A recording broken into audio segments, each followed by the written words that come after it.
Start. Hi. It's a pleasure to be here for the seventh session of BIOB20. So I think we had a great time at the group activity.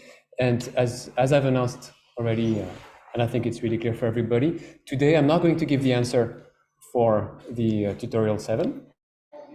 It's going to be better. I'm going to give the answers to your questions, if there is any. But first, I think we're going to spend about an hour, 55 minutes to go over the midterm and to see how to answer the questions. Overall, some things were really nice in the midterm. The one thing that I really enjoyed a lot when I read your work is that you guys are not afraid. And I really like this, that many people came up with original solutions on how to approach the problem. And that's exactly the attitude that I'd like you to have. You got a problem, well, you got to solve it. And you come with any idea you have or any strategy or something like this, and that's really good. So please continue doing this. That is really enjoyable to read your work when this is creative and when you go with the solution that you think is the right, instead of copying my solution or someone else's solution. There were a couple of common errors that were extremely common even. And we're going to go over them, and I'm going to give examples, etc., as we give the answers to the questions. So the most common error by far was that sometimes you used the answers, let's say the data of the clinical trial, to set up your null distribution, and that is really not the way it's supposed to happen. You have to use, what do you have to use actually to make the null distribution? What is the only one thing you're allowed to use? The null hypothesis. Okay, that's really the way it is. The null hypothesis is what you believe is like happening when nothing interesting happens, and that has to be sufficient to make the null distribution. By definition, the null distribution is a mathematical translation of your null hypothesis. You're not allowed to put in the null distribution the results of the clinical trial or the observed data. Why is that? Because that's circular logic. You're going to use the results of the clinical trial to get the statistic, but if you have made the distribution based on the result of the clinical trial, you use the result twice, once to get the average and another one to get the result. So of course, there's going to be a match between the average and the results. So the one criterion that you have to keep in mind when you do these kind of exercises is, am I able to draw the null distribution even before I have started to acquire the data? If you're not, because you've used any piece of the data, then, well, you did it wrong, that's for sure. Okay, so for yourself, whenever you make the null, and pretty much all of you have come up with a null distribution, then ask yourself that question. Yes?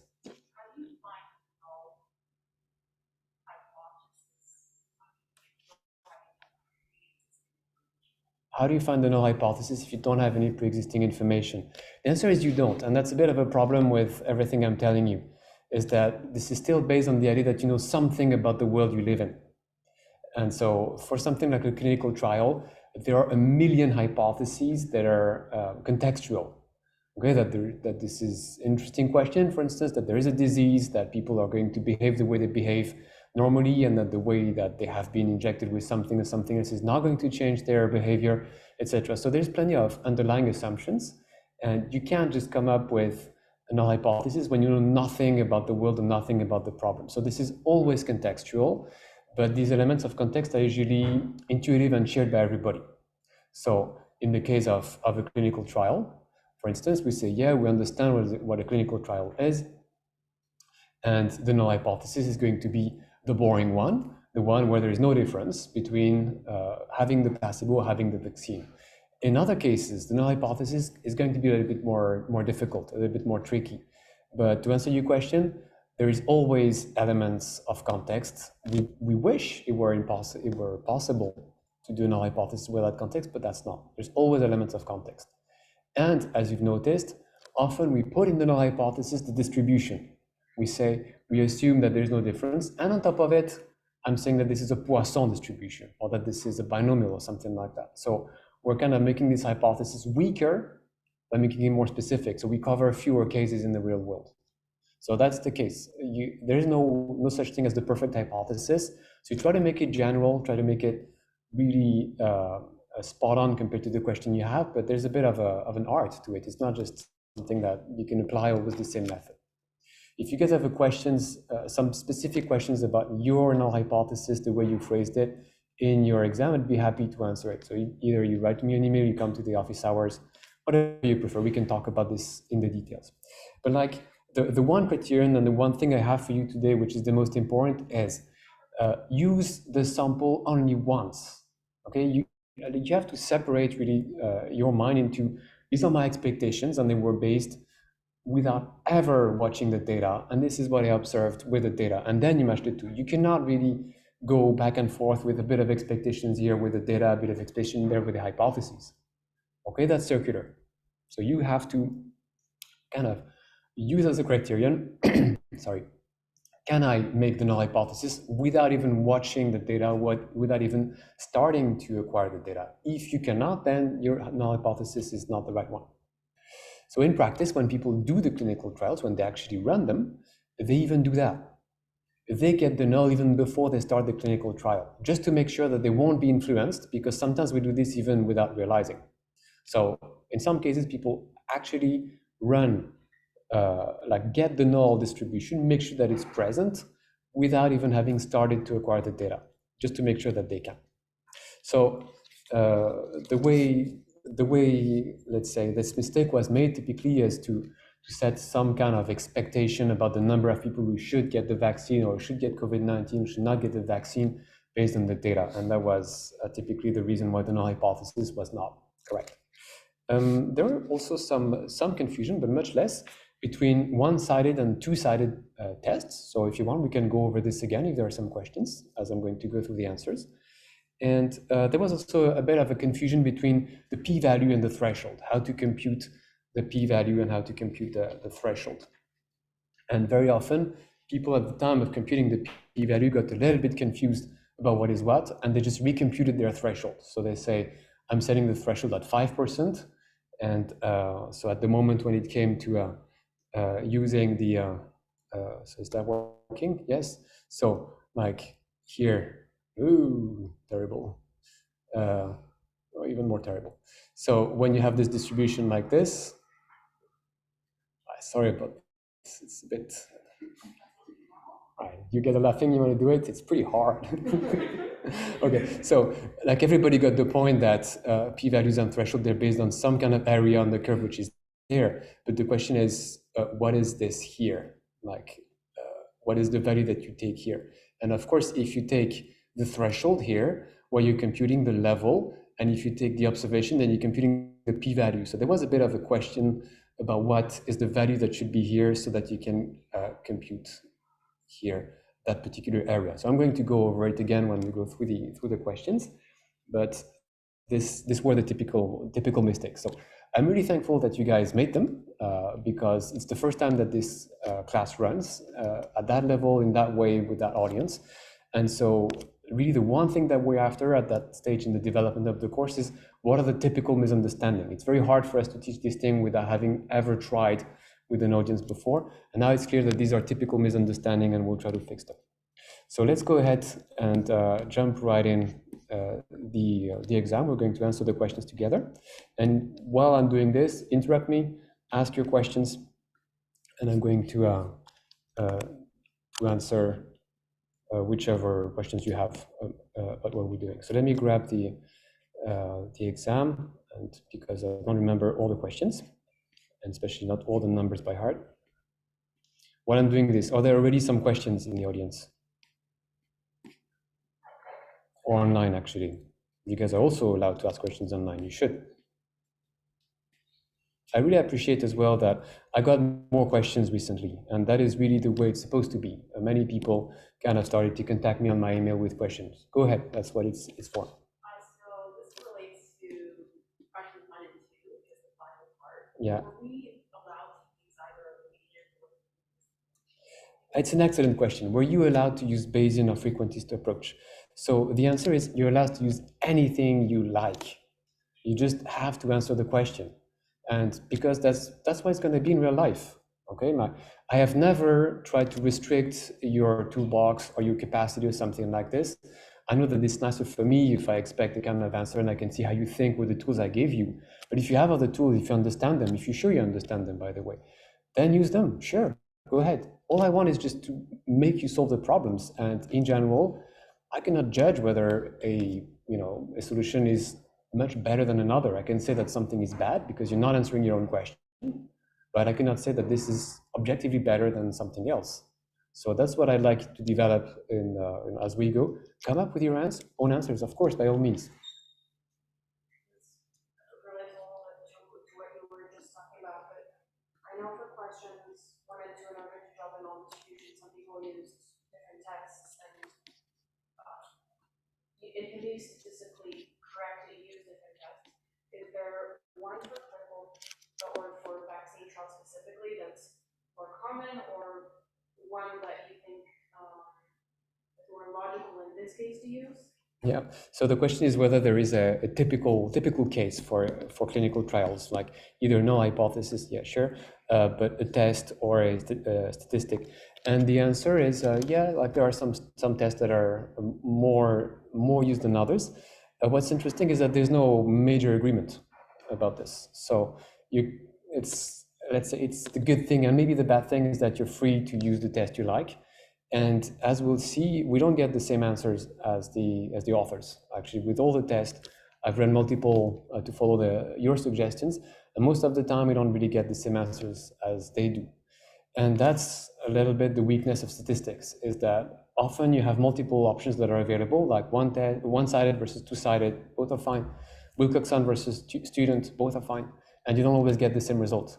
So in that case, what do? Well, just raise your shoulder and say, let's move on, because like really the level of the discussion is really like this. So in practice, does that matter so much? Not so much, because either something is clearly significant and is going to be significant with all the methods, really, like Bayesian, frequentist, t-test, Wilcoxon test, doesn't matter, it's going to be significant, or it's not that significant. And in that case, yeah, it's going to depend on the method you use. But the reason why it depends on the method you use is because it's not clear, basically. And there's the stuff that's clearly not significant and significant with nothing. This is actually more of a general question. Sure. So some of the questions that we've done are maximum estimate was, or at least the probability of it was, even though it was the greatest one, they were still very small numbers. From a practical perspective, how do researchers make that final decision that yes, the probabilities are so small, so basically I'm saying, yeah, are you splitting hairs at some point? It's an excellent question. So yeah, how to deal with the fact that many of the probabilities we compute are tiny, and then we say, oh yeah, that's the best model. Yeah, sure, with the probability of 10 to the minus 16. So like, what is it the best of? That's a good question. That's an excellent question. So when you think about it from the perspective of maximum likelihood estimation, this is one typical case where we have these curves, and we say, yeah, the best parameter here has a value probability of 10 to the minus 16, and in log it'd be like minus 200 or something like this. So is that serious? Yeah, that's serious, and we're not splitting the hair in that case. Okay, so why is that? It's because we live in an improbable world. Like the probability that anything happens is pretty much zero in a sense. Like you just count the probability that every person who ever flipped a coin in the history of the Earth would have exactly the sequence of event that has happened on the history of the Earth. It's zero. Like if you replay the movie from 1900 and everybody flips the coin, but this is randomized, you're not going to get exactly the same coin flipping series. And that's just for coin flippings. We're not even talking about anything else. So we live in a world of probability zero. That's the first thing to realize. And everything is relative. Okay, so it doesn't matter if the absolute probability is tiny, like 10 to the minus 16. What matters is that it's still the best. The other options that you had for that parameter were even less likely. So you take the one that has a probability of 10 to the minus 16. And that's for the frequentist type of approach. And the frequentist type of approaches are maximum likelihood estimation and tests. That's what belongs to this area. We can talk about this classification another time if you want. For now, it doesn't matter so much. In the Bayesian world, it's a very different answer that I'll give you. In the Bayesian world, because you compute the probability that something happens, and it's always contextual, it's always relative, which means that these probabilities have to be higher. If you say the probability that this model is the correct one is 10 to the minus 9, and you have a Bayesian approach, then you're doing a bad job. You're just betting on something that's much less likely than winning the lottery that you have made the correct decision. So in that case, it's not the same. And the answer is a bit complicated, but that means that in the frequentist world, it's kind of fine that probabilities are small. In the Bayesian world, it's not. You always want to get something that is plausible, that is credible with this framework. And that has to do with what you compare it with, essentially. Right? So the answer is yes and no, depending on your point of view. But mostly, for what we've seen, no, we haven't been splitting the hair in four that much. Sometimes you do, but not in these cases. So I'm going to do only problem 1. Problem 2 was pretty much the same. Because the numbers were different, the reason of having 2 problems like this is just to see whether you change your opinion based on the numbers, like saying this one is significant, but not the others. In the original article was pretty much what the authors did. They said the first trial is kind of successful, the second is not. So describe the null and the alternative hypothesis to answer the question above. So does the 4th Pfizer dose do anything, basically? So the null hypothesis, pretty much everybody got it. This is, there's no difference between having the vaccine and not having the vaccine. Excellent. There were a couple of things that I didn't make very clear during the classes, and I want to make clear now, is that we are not interested in the sample. Like how many people are there again, around 500. We're not interested in these guys. Is there a difference in the sample? Yes, there is a difference. It's not exactly the same number, and that's what happened for the sample, and we don't care about them. What we care about is the general population. So that's why we're testing. And so it's really important to understand that the null hypothesis is not, is there a difference in the sample? It's not the null hypothesis, it's the question. The null hypothesis is that there is no difference in the population, not there's no difference in the sample. In the sample, there are differences. Like it's not the same numbers. So just to make that clear, the null hypothesis always applies to the general process, the general population, and it's because we're taking a small subsample from this population that we introduce randomness. This is where the randomness is coming from, and that's what we want to compensate for. But most of you got it, that's okay. Describe and justify the statistic you will use for this test. Plenty of choices, and there were plenty of interesting ones, but I'm going to stay with the one that we have used in the very first classes that we had together. This is a good one, it's good enough at least, and at least it has the merit of being relatively easy to understand. So what was the statistic again? Is that take the number of people who have gotten COVID-19 and see how many of those had received the vaccine. And the rest, of course, has not received the vaccine because they can either be vaccinated or not vaccinated. So we're going to use the same statistic, and you will see that even with that statistic, there are multiple ways to answer that problem. Plot the histogram of the null distribution, choose a level, etc. So this is back to what we've seen before, and I repeat that in order to get the null distribution, you are not allowed to use numbers like what is it? Like 28, 80, etc. This is the result of the clinical trial. You're not allowed to use them very much for the null distribution. Now there's one thing which is a little bit annoying, is that we still need to know the number of people who got COVID-19, which is 28 plus 80 with that statistic. So strictly speaking, what I just said about the importance of not using the data for the null distribution, well, I'm just violating it right now. And that's a bit of an issue. And that's not just me, that's everybody, and yeah, that's the way it is. So in principle, when you design a proper clinical trial, you have to decide until when you wait.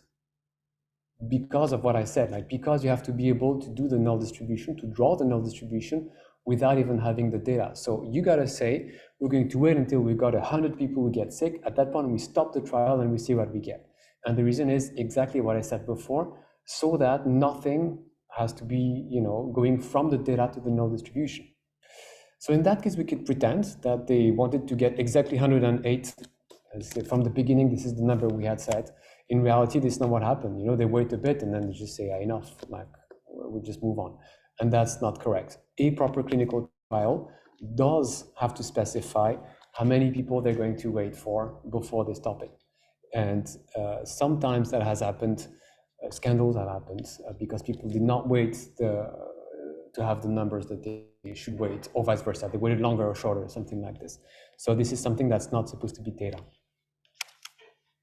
Instead of using the cutoff point at the number of people who got the virus, could you please the cutoff point after how many days?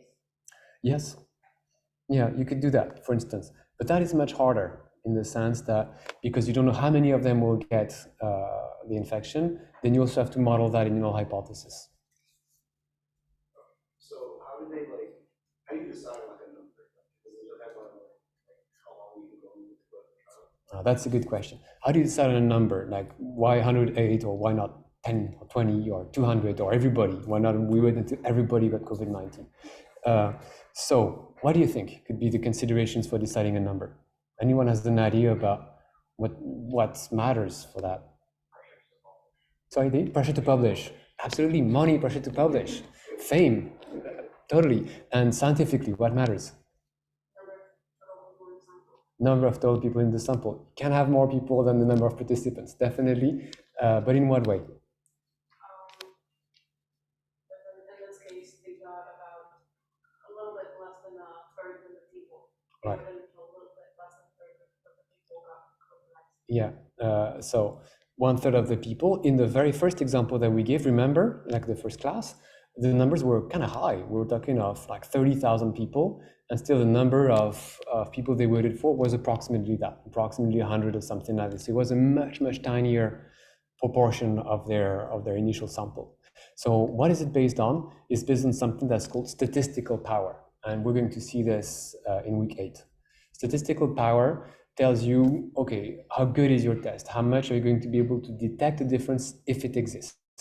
So what do you think? If you have a large population, if you wait until you have a large number, are you going to be able to see more subtle differences or fewer subtle differences? Yeah, more, it's better, right? The bigger is your sample, and then the more you're able to pinpoint small variations. So if your sample is too small, it's fine, you're going to see the very big effects, but you're going to miss potentially important effects just because your sample is too small. So around 100 is considered, I suppose, good enough. Yeah, we have enough power if we stop it at around 100. You can do more. You can do 600, 1,000, something like this, and your power becomes much better. But most people don't feel the need. So we're going to pretend that they had said from the very beginning that we have decided it's going to be 108. Whenever we got 108 people who were sick, we stop the trial and then we count. Okay, but I understand that this can be confusing then for you. What is the part of the data that's used for the null hypothesis? What is the part that is not? Yeah, I get it. There's a bit of finagling there because people in practice finagle a little bit with it. But let's move on and assume that this is not data. 108 is given from the beginning of the trial. So the statistic we're going to use is just the number of people who got COVID-19 within these 108 people. And one of the twists of this particular question, and pretty much all of you have noticed it except a few, is that there are more placebo, even though they didn't receive a placebo, than there are controls. There were twice as many people who did not receive the vaccine as people who received the vaccine. That's just the way they did the sample. And that's because people were anti-enthusiastic already at that stage about the vaccine. For those, so people say now, it was easier for them to find people who did not want to vaccinate than people who wanted to vaccinate, I suppose. So we're going to then repeat a little bit, step by step, what we had done in the first class, but there are these major changes. So the first thing is, if we say we want to sample here from C01, okay, we say size equals 1, then we get just one of these two numbers here. But here that would be assuming that for one person who has received the vaccine, there's one person who has not received the vaccine. And so the simplest way to deal with it is just to say that we're going to say that for one person who got the vaccine, that we're going to call 1. There are 2 people who did not get the vaccine, that we call 0 and 0. And so that here gives you already a fairly simple way to model the fact that you have twice as many people who got who did not get the vaccine compared to the people who got the vaccine.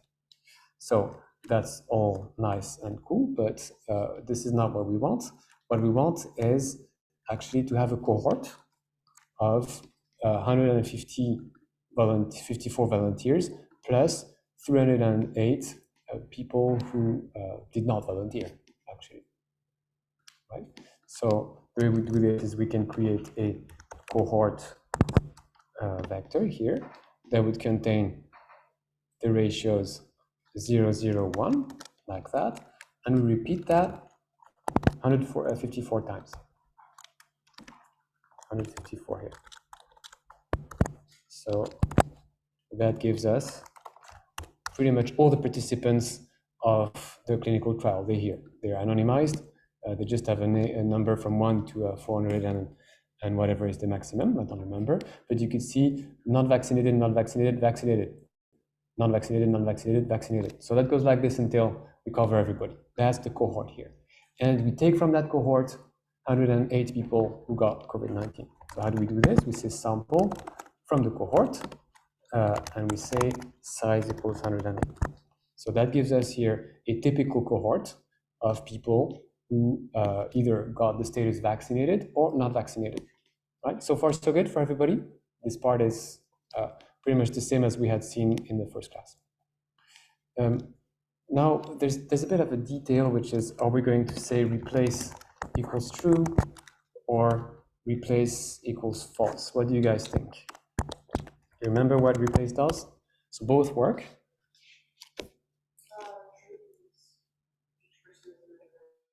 True because each person is an individual. Any other idea in the class or online? So I think my guess is false makes more sense. So every person is an individual, definitely. And the reason why I think that false makes more sense is because they can't be pulled twice. If they got COVID-19, I don't know if they got it twice within the time frame of the clinical trial, whether it would be counted as 2 times or just 1 time. My guess is that it's just 1 time, if you see what I mean. Like once they got COVID-19, they're just joined the infected pool, but they can't be counted twice in case they get it twice. I'm not sure that anyone got it twice. The clinical trial is kind of short. It's 36 days to get COVID-19 twice in 36 days. That's very unlikely. I guess it's possible, though. At that time it was. So false to me makes more sense, but we're going to keep the option true because it's quite interesting what happens when we allow people to be counted multiple times. So here I'm just sampling from the cohort, and what do we expect? What should be, if the null hypothesis is true, what's the approximate number of people who should be vaccinated in the number of people who get COVID-19? What do you guys say? What? A third? Yeah, it's a third, right? So there was a third to start with who got vaccinated. If this has no effect, it remains a third. Like the fact that they're vaccinated doesn't change anything. So we expect that the total number of people who get infected here should be about a third. And that's still using our null hypothesis here. That's all we're using so far. So we got 36, 29, so something in that range, around a third. And so if we have 108 individuals who are who have COVID-19, who have gotten COVID-19, then a third is 36. So we should get, if the null hypothesis is correct, approximately 36 people in this 108, right? So exactly how much is that going to vary? Well, we'll have to see, but this, we're ready. So we can now get the null distribution. So as usual, we call something null D for null distribution, and we use replicate. And we say n equals, for example, 1,000. Any number that's big enough works. And the only reason why to not use 10 zillion is just because I don't have that much time. But the bigger, the better. And once we got this, we're ready to get the histogram of the null distribution. So here it comes. There it is. And we could see that indeed, if the null hypothesis is correct, you can see that the typical values are around 1/3, around 35, 36. So far, that's completely intuitive.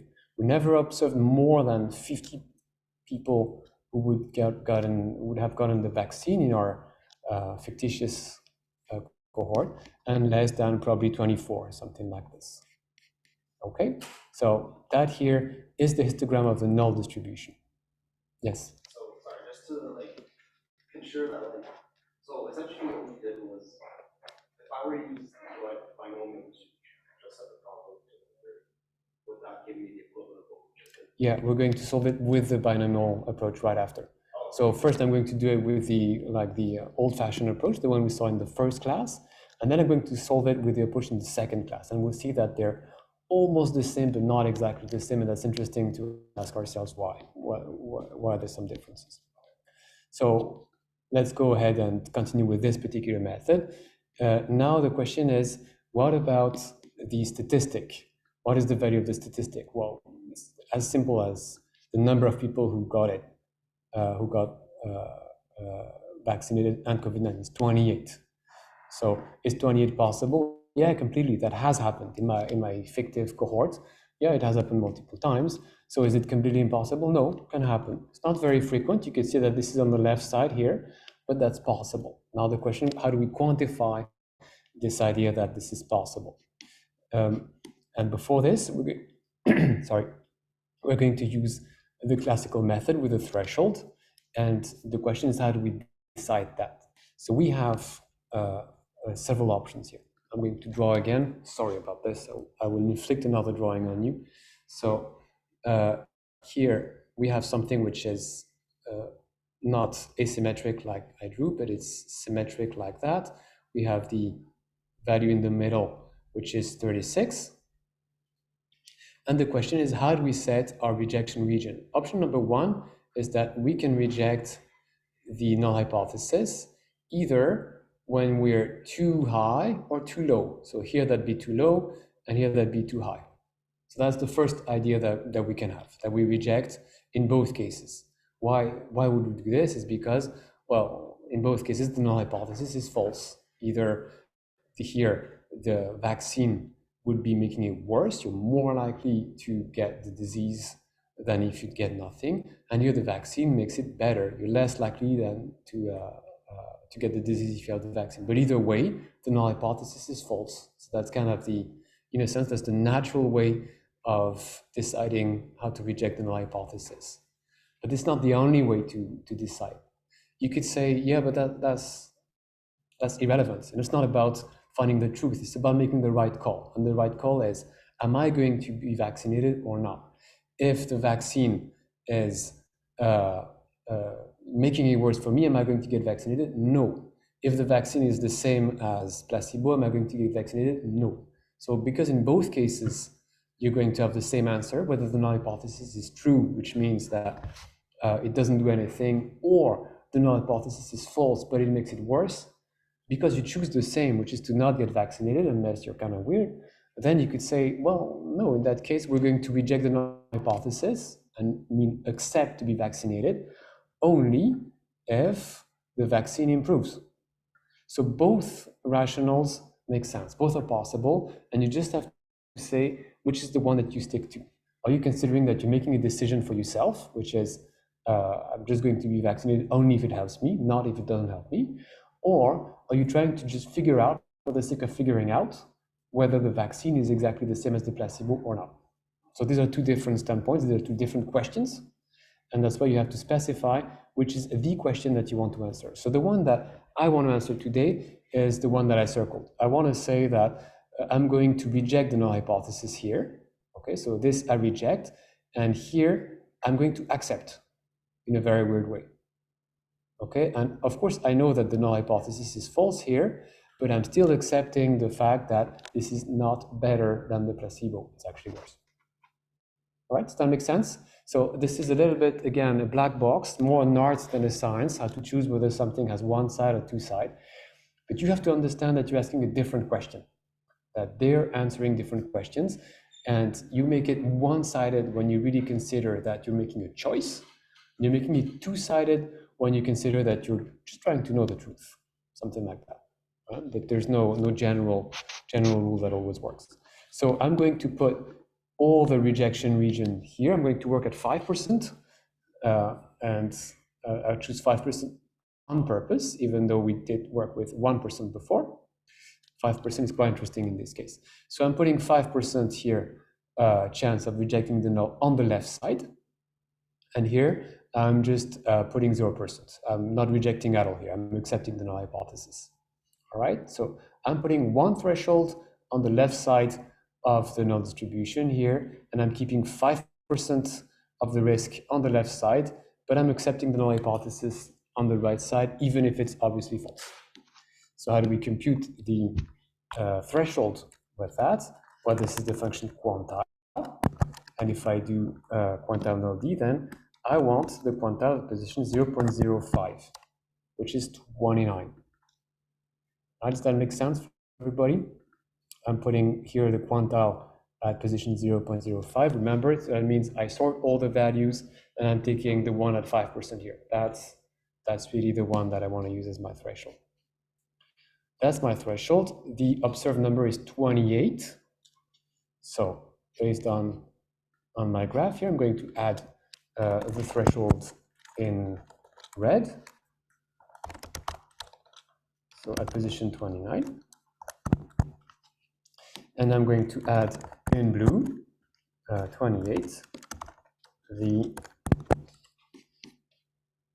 observation. As you can see here, the observation is in the rejection region. Therefore, I reject the null hypothesis. And I say that the vaccine is working, it's fine, it's doing something. Like this is not as neutral as the placebo. But that was by the skin of its teeth. As you can see here, the threshold was 29, and that's the first value which is below 29. So that's the weakest way to reject the null hypothesis. Okay, so that's a reject, but just barely. Now, what is the p-value? This is the amount of area, which is 28 or lower. So taking my graph again here, I think I'm able to choose another color. How does that work here? I think it's here. Well, it's not just another color. I think I've got another shape. Okay, so here in red, I've got here the threshold, and is there some blue? Yes. And in blue here, this is my observation. So there was some confusion about the observation in blue and in red, the threshold. And the area in blue here is the p-value. The area in red is the level. So that here in blue is the p-value. So to compute the p-value, you need the observation. So either you use the observation to compute the statistic and either reject or accept, or you use the observation to compute the p-values. But either way, use the observations only once and never to construct the null distribution. So that's the mean of how often null d is less than or equal to 28. And so the p-value is then 0.033 less than 0.05. So indeed, we reject the null hypothesis. So that was the very first method to approach this problem. We're going to revisit a little bit the null distribution, this time when we say replace equals true. So if individuals were allowed to count twice, in case they got COVID twice, okay, then does anything change? You'd say no, like these are really small, very small differences. So let's do this. I'm just changing that.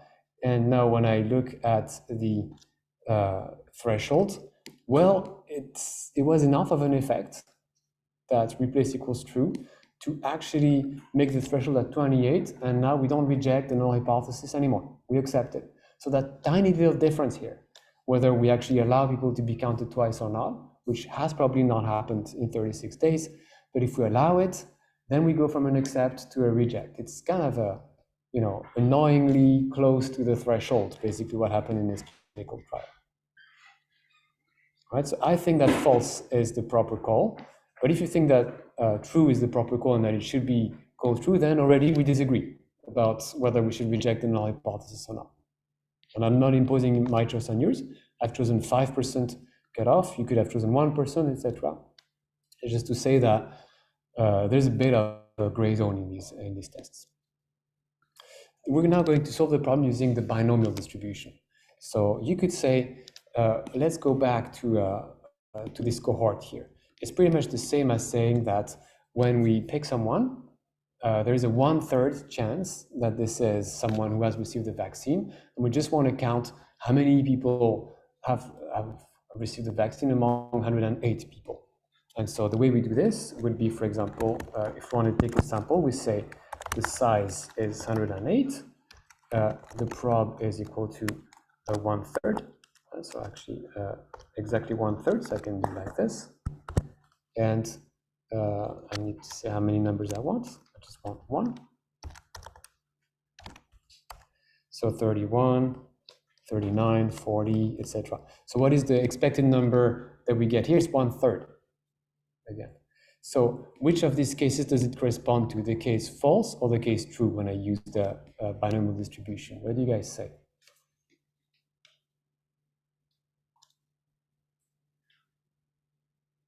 It's kind of hard. It's annoying. It corresponds to the case replace equals true. Okay, in the case of the binomial distribution, the fact that you have observed one success doesn't change the probability of success of everything else. This is independent, so which means just because, well, success, it's like you observe a 1, it doesn't change the probability of a 1. In the case of replace equals false, these probabilities keep changing. The more ones you got in the beginning of the trial, well, the fewer ones are remaining to pick after that. So it corresponds to the case replace equals true. So what I can do is, here I could say, if I want to pick more than one number, let's say 30 numbers or so. So these are the typical numbers that you get from such a clinical trial, and we can get the null distribution by just saying, give me 1,000 of those here, and so the mean should be close. Oops, sorry about this. We should get approximately 36. Yeah, that's about this. Okay, and if we compute now the threshold based on this distribution, we can see that this is 28, it's not 29. So it corresponds indeed to the case that you had, say, replace equals true, not replace equals false. But if you had chosen this particular approach to solve the problem, or the approach replace equals true, both of them can give you exactly the same result. You're doing exactly the same thing. There is a bit of a difference though when you don't replace here. Okay, and all this, I mean, I counted points for all these approaches, they're all fine. It's just that I'm telling you this right now to show that in this particular case, how these things are equivalent or not equivalent. So far so good. So the binomial approach is pretty much the same as the other sampling approach when replace equals true. It's not exactly the same as when replace equals false. And in that particular case, depending on whether you use false or true and whether you use a threshold at 5%, you would reject or accept the null hypothesis. Doesn't happen very often, but that case was right on the border. So that was the way to get questions 1 to 5. Now, question number 6, here I have to say that very few people did a test here. When I say test whether the efficiency is above 50%, somehow I assumed it was implicitly clear that when I say test something, I always mean from now on, and I always mean in my everyday life, set up a proper statistical test for that. Don't come up with reinventing what test means. We've decided what test means a long time ago. And many people try to reproduce the steps that we had done in the very first class together. And that was not a very, very good way to do a statistical test. Actually, these things that we did in the first class was just a way to introduce the idea of maximum likelihood estimation. So that was kind of a pre-run, a warm-up run for maximum likelihood estimation. So what I wanted here, what I expected was a proper statistical test, or at least make a hypothesis, or at least make a null distribution and tell me whether with this new null distribution, the data corresponds to an efficiency of 50%. So let's go back to the way we sample here the null hypothesis without the binomial distribution. Where was this? It was a little bit below. Yeah, here, cohort. So the idea is that we can start to insert a bias when we take the cohort. So every individual by default has got the same chance of being pulled with this particular writing here, but we could say that if we say that the efficiency of the vaccine is 50%, it means that when you receive the vaccine, your chance of being selected for COVID-19 is only 50% of what the other guys are. Okay, so we're going to introduce a vector that we call bias here. So that's the distribution without bias. But we can say that we introduce a bias, which would be so we're putting non-vaccinated has a weight of 1, non-vaccinated has a weight of 1, and the vaccinated have a weight of 0.5. Okay. So many people got this idea, and this is an excellent idea, that this is kind of a cool way to say that the ones who have received the vaccine have only a 50% chance of getting being pulled during this trial when it's time to decide whether they have COVID-19 or not. So repeat this 154 times. So the bias vector looks like this: 1, 1, 0.5, 1, 1, 0.5, etc. And we can just plug it now in the sample, and we say prob equals bias, which now changes the null distribution. And if we plot the null distribution as we did, well, we can see that this is no longer centered around 36. And this is centered around much lower because, yeah, indeed, if the efficiency of the vaccine is high, the number of people who get COVID-19 with the vaccine is low. So that will lower the average. So here, that seems to be working. And with that, are we going to reject or accept the null hypothesis? You can see that 28 is right in the middle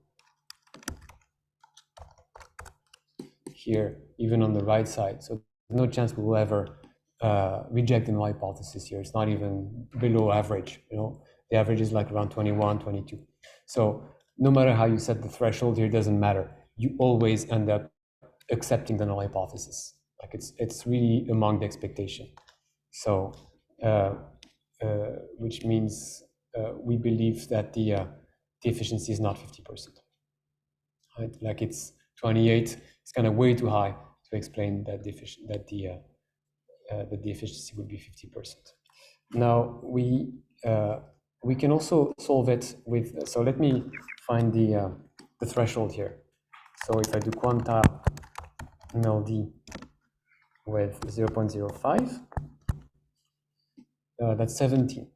Now, when we use the other method, which is the binomial distribution, so what should be? How should I change the binomial distribution here? Yeah. So the first idea is that we just say we expected 1/3, and we get even half because now the efficiency is half. So that'd be that. And now when we look at the quantile, hey, surprise, surprise, not the same. Oh, what happens? Well, here we're saying that it should be 1/6, but in reality, and that's really painful, is that, well, my example is not very good here, is that an efficiency of 50% means, in that case, a probability of 1/5, not 1/6. And that's what I hate about efficiency of vaccines, is that when you look at the definition, it doesn't mean that the number of ones here is going to be 1/6. It's actually 1/5. I don't count or discount points for something like this. These are really ridiculous errors. But just for you to know, the proper way of computing the efficiency is the other one. And that's the reason why I used this in the very first class, is because it's not 1/6. It's much closer to 1/5. And we're running a little bit out of time, so I'm not going to explain that now, but maybe I'm going to give you some details about why this is 1/5 here, not 1/6, when you compute the number of expected people who have the vaccine in this case. But either way, both worked. Okay, you can take the approach or the other one, and even if you make an error of 1/6 or 1/5, either way you accept. I mean, that the efficiency is not 50%. It's way higher, way below. So that was it for problems 1 and 2.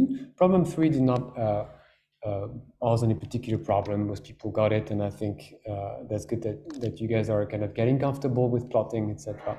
We're going to do more of these during the final. I expect that there's going to be more with ggplot2, but that was particularly successful questions here.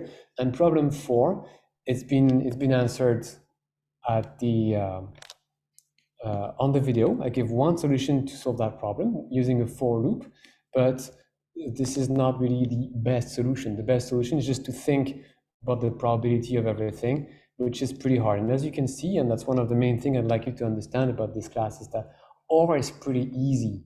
OR commands are pretty easy. What's hard is to think. Like most of the mistakes are just because it's really hard to think about what is the probability, what's an expectation, what do we expect in this case, etc. So we make much more mistakes because of our mental representations than because we don't know the OR commands. Okay, so here I've made an announcement with the way to solve that particular problem here without using the for loop. We've also seen the way to use the for loop in order to solve that problem. And what I like is because time's running out here and I already gave the answer, I would also like to give you the answer for the group activity of last week, which we haven't even spoken about. But if you have questions about the way to solve that problem, I'll answer them. So where were these things? Quizzes here.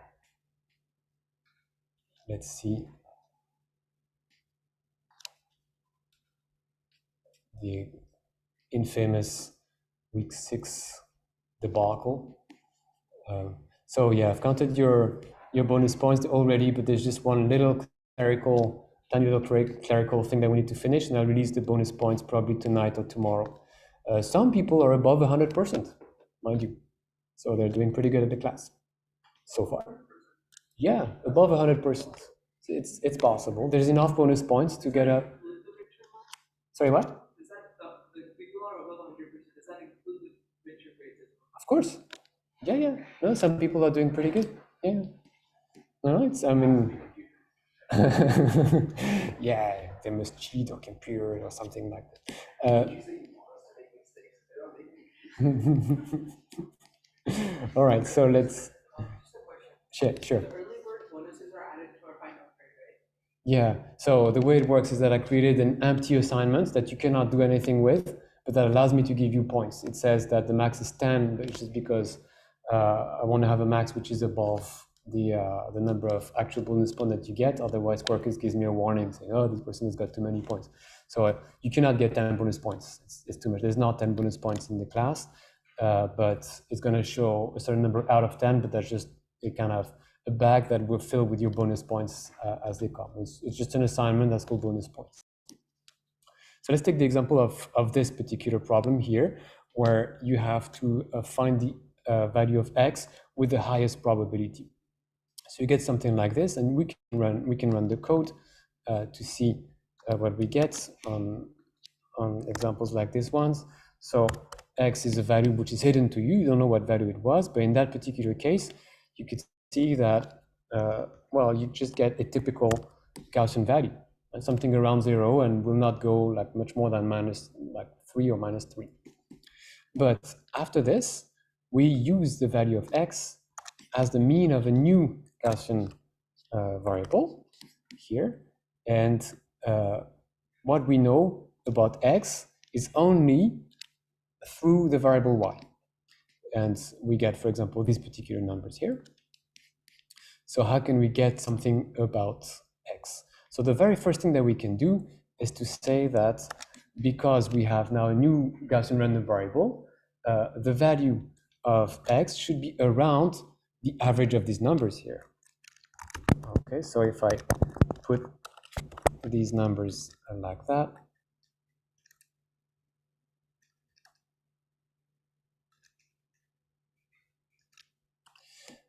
forgot a bracket here. So in that particular case, like the average must have been around 0.64. X must have been around 0.64 because that's kind of on average what you got here in the Gaussian. We have only 5 values, so it's pretty hard, but you can imagine that if I had pulled like a zillion values, the mean would be exactly the value of x. It's just that now there's a bit of an uncertainty around x. So the way to find the most probable value of x is something that's very similar to maximum likelihood estimation. I can just say, what is the probability of obtaining that particular vector here. So plenty of mistakes here. Okay, but when mean is equal to, let's say, 0.65. So those are, if I believe that x is 0.65, this is the probability of obtaining each of those values here. And because I've got multiple values, let me make the window a bit bigger. Up. The probability of obtaining them all is their product.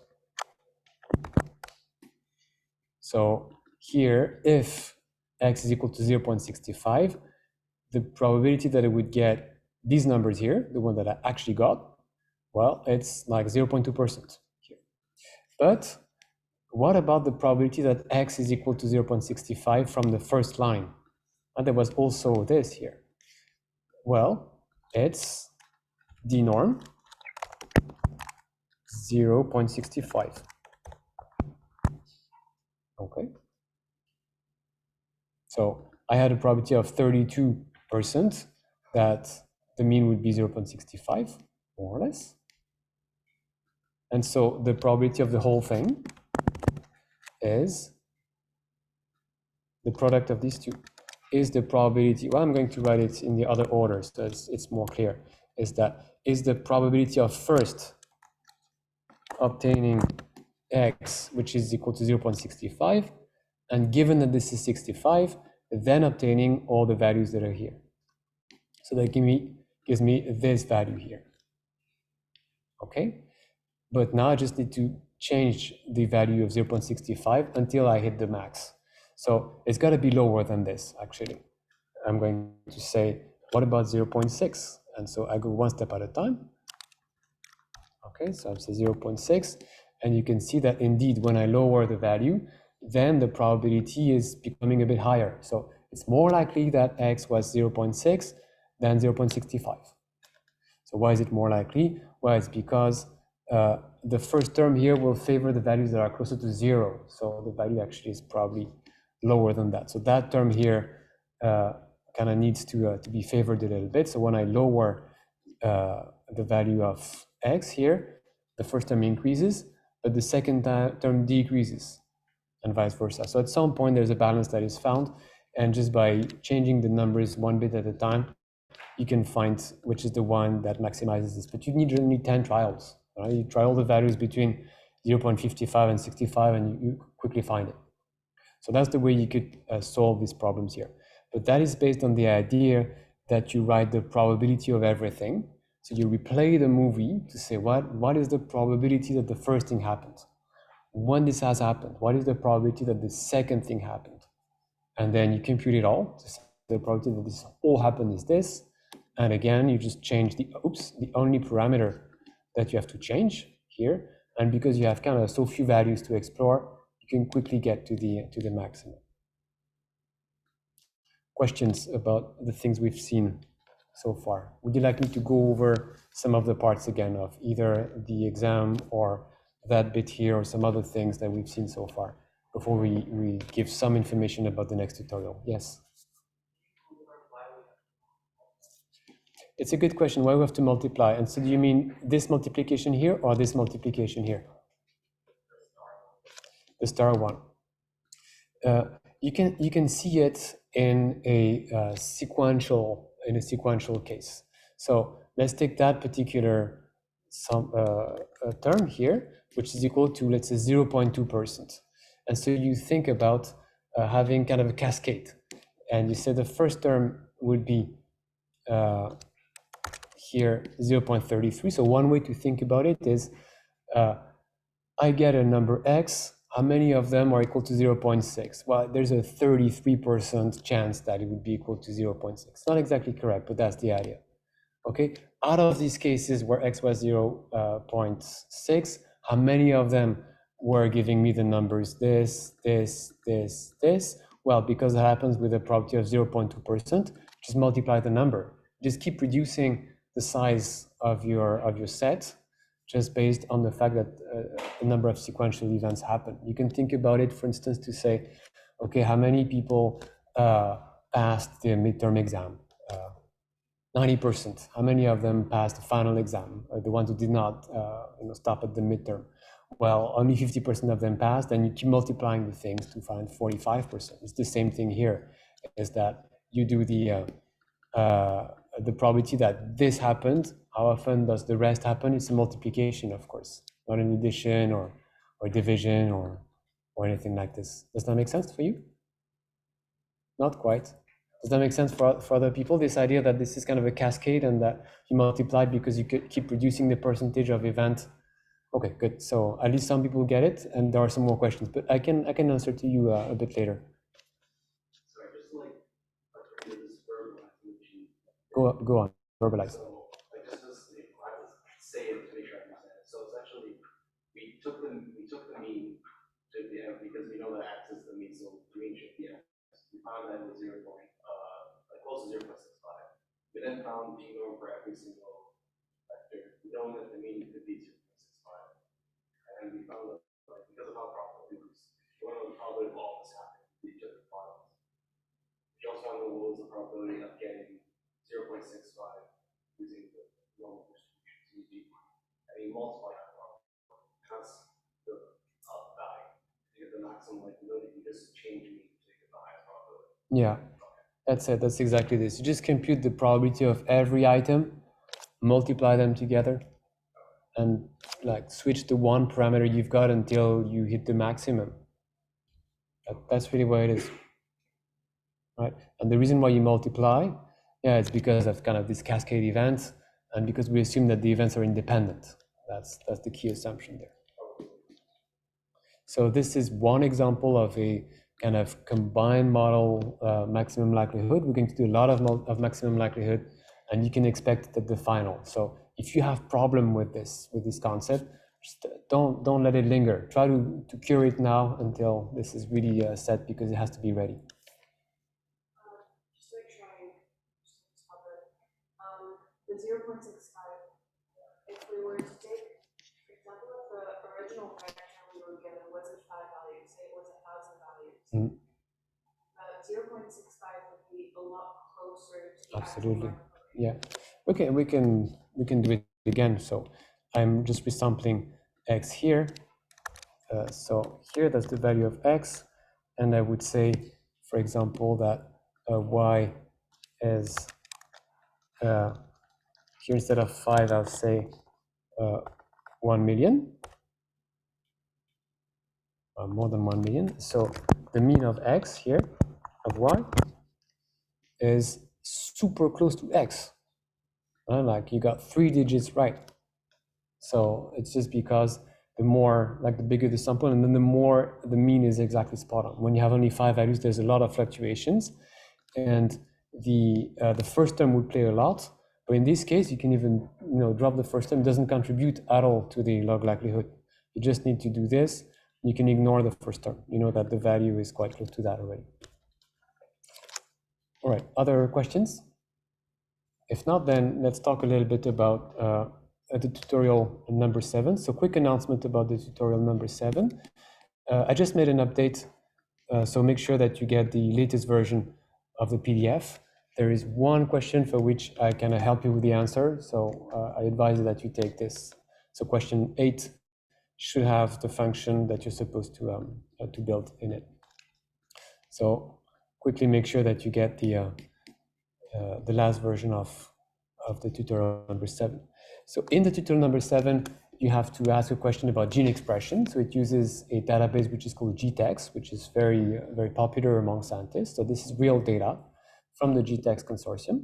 So the way it works is that when people usually die in tragic accidents but are healthy, their body can be conserved in liquid nitrogen or whatever that is, and then later analyzed for the purposes of science. And people have measured the expression of the genes in different organs. So you have plenty of samples from the same person who is considered to be mostly healthy, who usually did not die of their condition, they died of something else. And they recorded the gender, the age, potential clinical conditions, but they're not released in the data set. You have to ask permission for that. But everybody can look at what is the expression of that gene in the brain, what is the expression of that gene in the liver, or something like this. And this exercise is about the expression of the gene ACE2 in the lungs. And that matters for COVID-19 because ACE2 is the gene on which, the protein on which SARS-CoV-2 latches onto in order to get inside the cell. So that's something that matters, like who has most ACE2 expression in their lungs. These people are probably more likely to be susceptible to COVID-19. So that's the background of this. In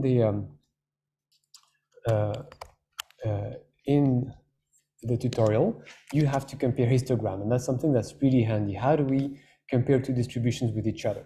And for this, ggplot2 is actually very, very nice compared to the standard plotting library of R.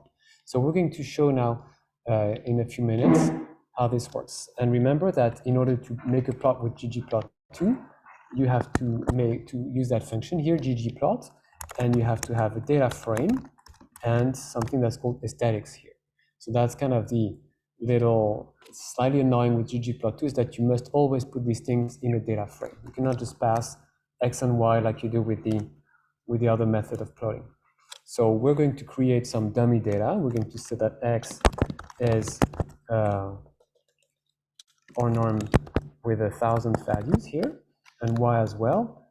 And here I can relatively easily plot the histogram of x using the standard functions, but it's hard to compare the histograms of x and y. It's pretty annoying with standard R, but with ggplot2, it's fairly easy.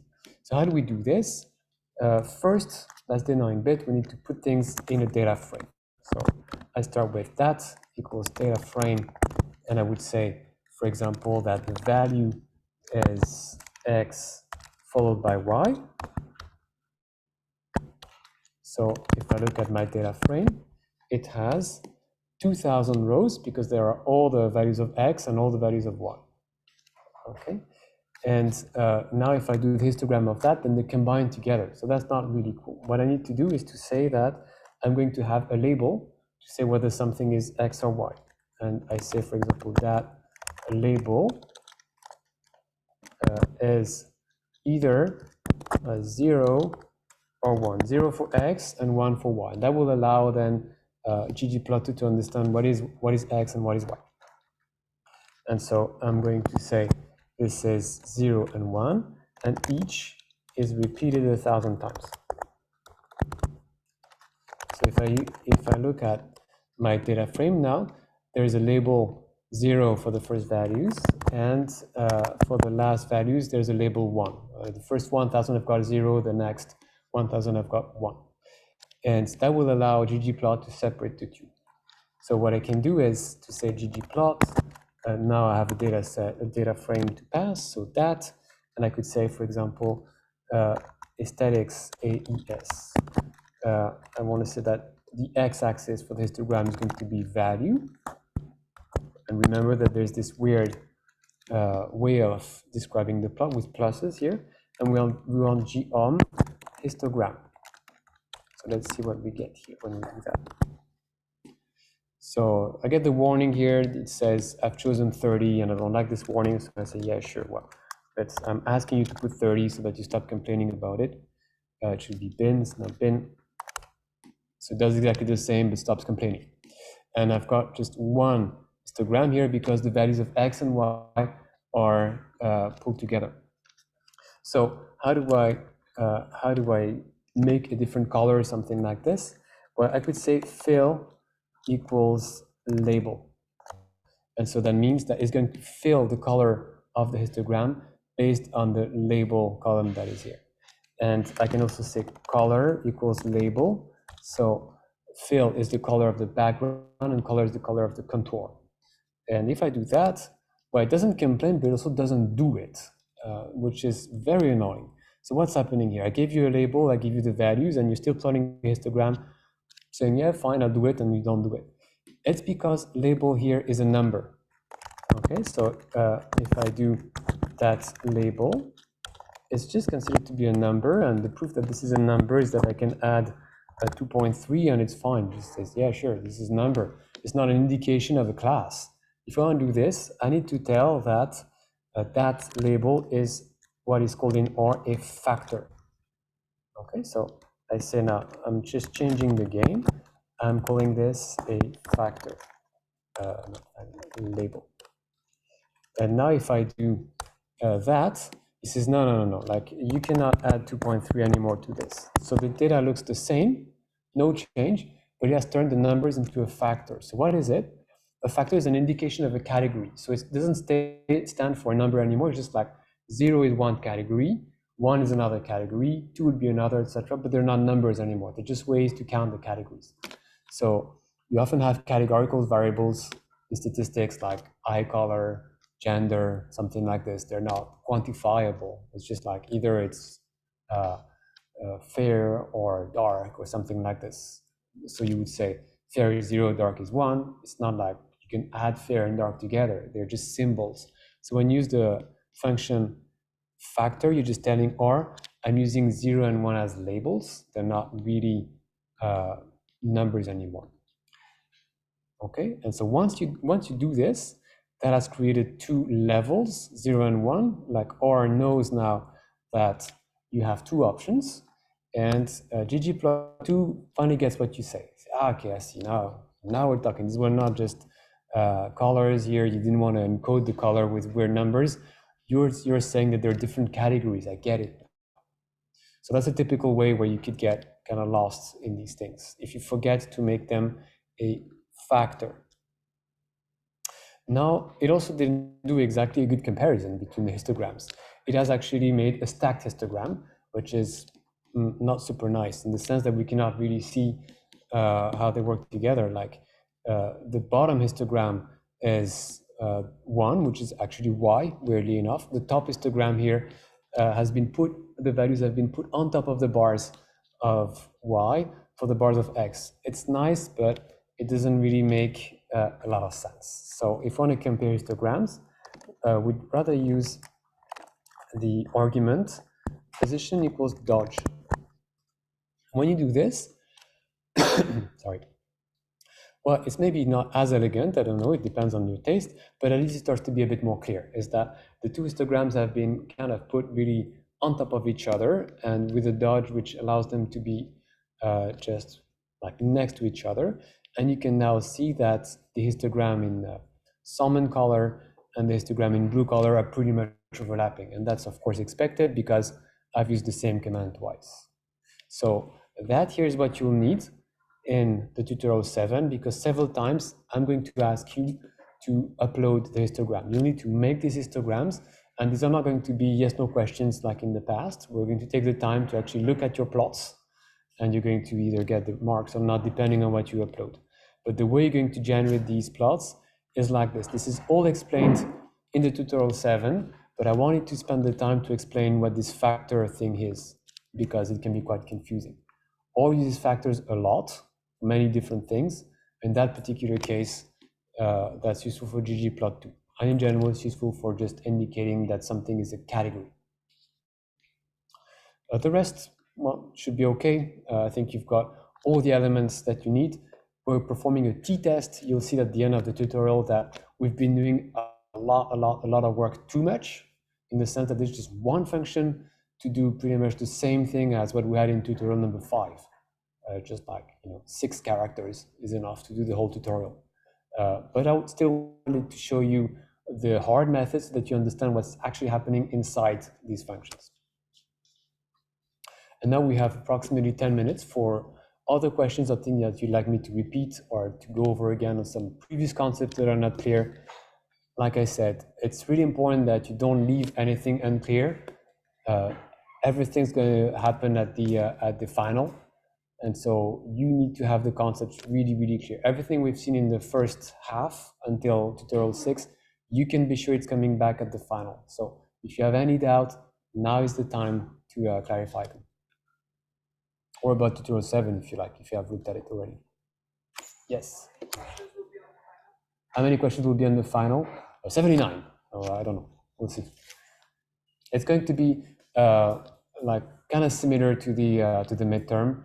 Probably a bit longer and using concepts that are more like later in the semester, and be sure this time that you're going to have some maximum likelihood estimation.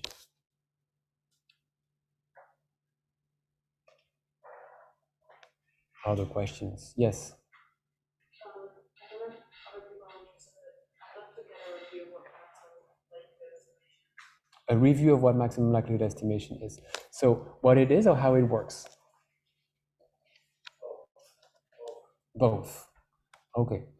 Is anyone in the class feeling comfortable about maximum likelihood estimation? That's something that people say, yeah, that's fine, I got this.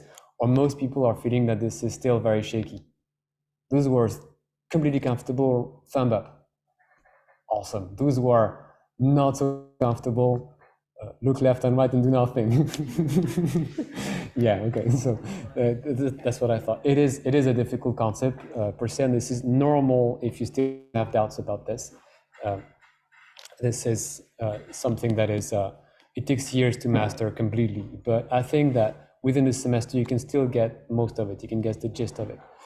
So let's maybe give an example with the Gaussian distribution. So we have here a normal or norm. We're going to take a random Gaussian sample with, let's say, 5 values here, and let's say that the mean is equal to 250. So even before I run this, what do you think is going to happen? Approximately how much are going to be the values I'm going to get? Close to 0, close to 250, close to 250, right? So we don't even need to run the code to know that the values that are here are anyway going to be the most likely, even before we run that. And so when we get these particular values here, we're going to see what maximum likelihood estimation is. But even before we do that, we could say, what is the probability that we would have gotten, let's say 0, when the mean is 250? It's 0, or it kind of gives up on giving you an estimation, a proper estimation. This is a ridiculously small number. It's not impossible, but like it's just so small that I don't even need to care about this. What about if we get to 120 or something like this? So what is the chance that you would get 120 when the mean of the distribution is 250? It's still 0. It's still way too far. Like it starts to be plausible, only when you get something like around 247. 247. Yep, sorry about this. Okay, now the numbers start to be not so small anymore. And if we increase from 247 to, let's say, 48, you can see that it's much more likely to get 248 than 247, right? So this is 10 times more likely. And what about 249? Well, this is even more likely that you get 249 and 248. It's like 5 times more likely. And what about 250? Well, that's the most likely value you can get. It's like with this probability here. And when you go now over the hill and you increase above 250, like 251, then it's going down. And that's exactly the symmetric here as 249 and so on. So you see that when you have a target value here of 250, the chance that you would get something, well, it rises and then it goes down. Now, what is the chance that you would get those particular values here when the mean is 250? It's just their individual values here. And I put this in D norm. That gives me the probability of each of them. And we could see that each of them is fairly plausible, okay? Because of course they come from a distribution which is mean 250. But now, if I had thought that the mean is 120, I could see that these numbers are totally implausible. That makes no sense. Like, if you believe that the mean is 120, then this is completely impossible that you'd get something like this. So that's the intuition of what the maximum likelihood estimation is that you have a parameter like the mean here, and of course what you get in the real life is going to be compatible with the value of this parameter. You're not going to get something that's completely impossible. And so when you get numbers that are around 250, what is the value of mean? It's around 250. It's not exactly 250, but don't try 120, don't try 0. This is just way implausible that this would have produced such a sample. So what we do is that we're going to shift the parameter mean until we get something that is the most plausible. Look at the number. You got 248 here. That's a very bad example. Let me regenerate another sample.